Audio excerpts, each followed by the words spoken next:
میں خانے میں موجود سب لوگ انہیں الوداع کہنے کو اٹھے۔ وہ قابل دید منظر تھا۔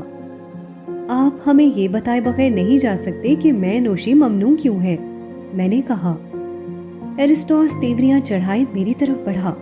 وہ فکر مند تھا کہ میرا سوال کہیں اس کے معزز گاہک کو برہم نہ کر دے۔ سلیمان، تمہیں ایسی باتیں پوچھنا آخر کیوں ضروری ہے؟ نہیں، واقعی، میں نے مولانا رومی پر نظریں جمائے ہوئے اصرار کیا۔ آپ بتائیے، میں نوشی میں کیا برائی ہے، اس صورت میں کہ ہم خود پر قابو رکھیں اور کسی دوسرے کو نقصان نہ پہنچائیں۔ کھلی کھڑکی کے باوجود میں خانے کے اندر کی فضا بوسیدہ اور دھواں دھواں محسوس ہوئی، جیسے کسی توقع کے عالم میں بھیگ گئی ہو۔ میں دیکھ سکتا تھا کہ وہاں موجود ہر شخص جواب سننے کو متجسس تھا۔ متفکر اور مہربان مولانا رومی میری طرف بڑھے، اور یہ تھا جو انہوں نے